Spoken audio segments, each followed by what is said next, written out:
So guys, good morning, good afternoon, good evening, to welcome my vlog. Bago ko na namang isi-share sa inyo. Ayan, nandito tayo sa kliyente.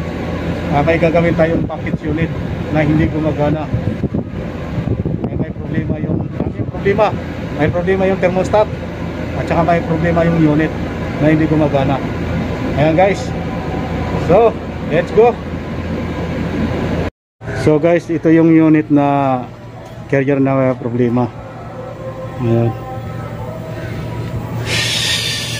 Ano, dami tayong kakakabit. Kinabit ko na yung thermostat dahil hindi gumagana yung thermostat. Nagkaroon siya ng supply ng 24 volts, kaso walang demand sa Y, sa compressor. So may gumalaw na nito. Dinirekta yung hindi niya dinaan sa thermostat.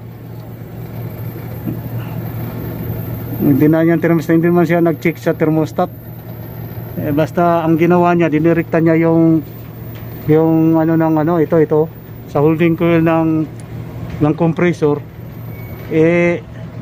Kinabit niya dito sa kinabit niya rito sa blower. Sasabay siya, kaso lang hindi makokontrol yung thermostat dahil sobrang lamig. Hindi naman namamatay yung fan. Ang ginawa niya, dinirekta. Sabi ko, mali ito. Ngayon, tinetrace ko, may problema. Ngayon, ang problema, ito naman ang may problema. Ayan, ito may problema, hindi naman gumagana to. Tapos yung time delay may problema din. Ngayon sinabihan ko ng kliyente na papalitan ng thermostat. Ngayon pinalitan ko na ng thermostat. Pinuntahan ko na to kahapon. Ngayon okay na-trace ko na to. Ngayon papalitan natin ng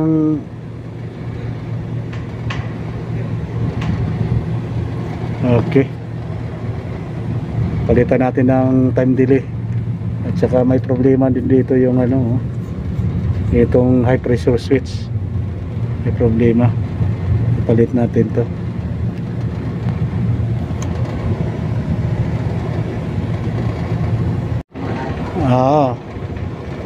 Ayan, yan na lang ang anuhin natin guys, dahil may problema rin to. Ginamper ko rin to. Gumana siya, pero kung tatanggalin ko hindi gumana yung high pressure switch. So papalitan natin ito at saka ito rin, bago na papalitan natin. Tapos ito hindi na natin palitan yan.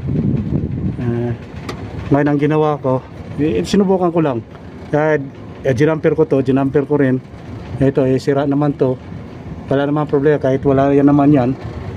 Kaya ang gagawin lang natin, timer na lang lagyan natin. Ayan, okay na. Ito naman yung wire na to, nakakunik yun sa high and low pressure switch, tapos papunta doon sa sensor ng tube sensor. Ayan, tapos papunta ng yan, galing ito. Ayan, galing dito sa sensor, itong blow na to, tapos papunta na, paikot na yan, papunta dito sa contactor ng compressor. Ayan. So ito gumana naman siya. Ayan gumana na siya. Ayan guys, kita nyo, gumana na. Ngayon ang gagawin lang natin, papalitan na ng timer yan lang, at saka high pressure switch. Ay kung tatanggalin ko to, namamatay siya. Yun ginagalaw ko namamatay. So yun ang gagawin natin. Okay na to, kukuha tayo, tatakbo tayo sa tindahan para ikabit natin. Sige guys, ito naman ang bago kong isi-share sa inyo. Nahuli natin yung problema. Dahil dinirekta na ng technician ibang technician, ibang lahi, dinirekta. Ang ginawa kasi niya sinabay dito sa sa contactor ng blower. eh wala na siya i-control ng ano sa thermostat, ang lamig na dahil hindi niya na-trace na sira pala yung thermostat. So guys, naikabit na namin yung high and low pressure switch at saka timer. So sinisarado na. Ayan na, okay na. Ayan na, oh. Okay guys, hanggang dito na lang. Don't forget to subscribe my YouTube channel, Lone Jess Mix TV. Ayan, para may panibago naman kayong panood. Okay guys, bye bye.